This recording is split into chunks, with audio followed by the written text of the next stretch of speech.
Rafale বিতর্কের নতুন মাত্রা জুড়লেন রবিশঙ্কর প্রসাদ। কংগ্রেসের সভাপতি রাহুল গান্ধীকে 3 প্রশ্ন ছুড়ে কেন্দ্রীয় আইনমন্ত্রীর দাবি, রাফালের প্রতিদ্বন্দ্বী ইউরো ফাইটারকে সুবিধা করে দিতেই পদে পদে বাধা তৈরি করছেন রাহুল গান্ধী। आज मैं राहुल गांधी से 3 सवाल पूछना चाहता हूं।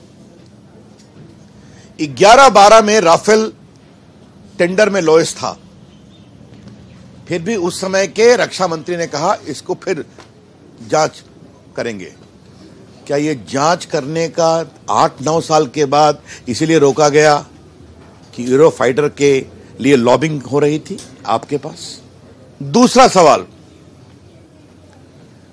क्या राहुल गांधी राफेल का विरोध इसीलिए कर रहे हैं कि यूरो फाइटर के लॉबिस्ट के वो दबाव में हैं, आज तक हैं? क्योंकि क्रिश्चियन मिशेल से अपने संबंधों को वो इनकार नहीं कर सकते। लीडिंग फैमिली की चर्चा ऑगस्टा वेस्टलैंड में भी हो रही है और यहां भी हो रही है। और राहुल गांधी, आपसे तीसरा सवाल यह है, देश की सुरक्षा के साथ कब तक खिलवाड़ करेंगे आप? आज वायुसेना को जरूरत है लड़ाकू विमानों की। पड़ोस के देश अपनी वायुसेना को मजबूत कर चुके हैं। बार बार सवाल उठाकर क्या आप देश की सुरक्षा के साथ समझौता कर रहे हैं और वायुसेना का मनोबल तोड़ रहे हैं? ये 3 सवाल मैं जरूर पूछना चाहूंगा। आज यह स्पष्ट है कि राफेल का पूरा विरोध दिखावटी है, क्योंकि राहुल गांधी राफेल के कॉम्पिटिटर के दबाव में हैं, ऐसा मैंने बताया। চোখ রাখবো পরে খবরের দিকে। মঙ্গল ও বুধবার বাম শ্রমিক কৃষক গঠনে ডাকা ধর্মঘট মোকাবিলায় করা রাজ্য সরকার। রাজ্যবাসীকে নিরাপত্তা দিতে নির্দেশ নবান্নের। ক্ষয়ক্ষতি রুখতে ব্যবস্থা নেওয়ারও নির্দেশ দেওয়া হয়েছে। কথা বলবো প্রতিনিধি তুহিন দাস চন্দ্রের সঙ্গে। তুহিন, জানতে চাইবো যে নিরাপত্তা সংক্রান্ত কি কি নির্দেশ দেওয়া হয়েছে নবান্নের তরফে বা রাজ্য সরকারের তরফে?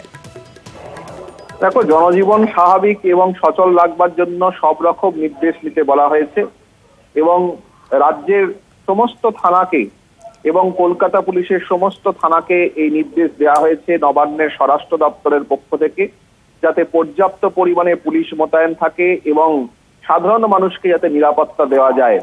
এবং তার পাশাপাশি তুমি জানো যে রাজ্য সরকারি এবং কেন্দ্রীয় সরকারি প্রচুর অফিস রয়েছে সারা রাজ্যে। সেই অফিসের নিরাপত্তা যাতে সুনিশ্চিত হয়, অর্থাৎ অফিসগুলোর নিরাপত্তা যাতে সুনিশ্চিত হয়, যারা কর্মচারীরা আসবেন তারা যাতে সুস্থভাবে অফিস করতে পারেন, তাদের ডিউটি করতে পারেন। এছাড়া কোনো রকম সম্পত্তির, বিশেষ করে কেন্দ্রীয় সরকারি অফিস এবং রাজ্য সরকারি অফিস, সেখানে যাতে কোনো রকম ভাবে বন সমর্থককারীরা বা ধর্মঘট সমর্থককারীরা সম্পত্তির ক্ষয়ক্ষতি করতে না পারে, তার জন্য বিশেষ পুলিশি ব্যবস্থা রাখা এবং পাশাপাশি রেল এবং পরিবহন ব্যবস্থাও সচল রাখবার জন্য এবং যাত্রী সাধারণের যাতে নিরাপত্তা থাকে তার জন্য পুলিশকে সব রকম নির্দেশ দিয়েছে নবান্ন। ধন্যবাদ। ধর্মঘট প্রসঙ্গে প্রতিক্রিয়া মিলেছে তৃণমূলের মহাসচিব পার্থ চট্টোপাধ্যায়েরও। হয়তো গতকাল বলেছি যে সব স্বাভাবিক থাকবে, আলাদা করে স্কুল, আমি শিক্ষামন্ত্রী বলে হয়তো দলের মহাসচিব। আমাদের ঘোষিত নীতি সবাই জানে। আমাদের ঘোষিত নীতি হচ্ছে ধর্মঘট, কর্মনাশা বন্ধের দিকে না যাওয়া, প্রতিবাদ অন্যরকম ভাবেও করা সম্ভব। আর নিশ্চয়ই সিটুর কাছে বা অন্যর কাছে তৃণমূল কংগ্রেস এটা শিখবে না যে সাম্প্রদায়িকতার শক্তির বিরুদ্ধে লড়তে গেলে খালি ধর্মঘটই করতে হবে। এটা তো কোনো ইস্যু নয়, সবাই ইস্যুটাই জানে না। ডেকে দিলাম, সারা ভারত ডাকছে, আমরাও ডাকলাম। ধর্মঘটের বিরোধিতায় রাজ্যের পাশে দিলীপ ঘোষ। ধর্মঘটের বিরোধিতা করলে সমর্থন। মুখ্যমন্ত্রী ধর্মঘটের বিরোধিতা করেছেন, আমরাও ওর সঙ্গে একমত। রাস্তায় না নেমেও ধর্মঘটের বিরোধিতা করব, মন্তব্য বিজেপি রাজ্য সভাপতি দিলীপ ঘোষের। যে সরকার বন্ধের বিরোধিতা করবে তার দায়িত্ব পালন করবে, তাকে আমরা সমর্থন করি। কেন্দ্র কি বন্ধের সমর্থন করেছে? না, কেন্দ্র চায় না সারা ভারতবর্ষে বন্ধ। আমরা ওয়ার্ক কালচার চাই, দেশের উন্নয়ন হচ্ছে, বিকাশ হচ্ছে, তাতে কেউ বাধা সৃষ্টি না করুক।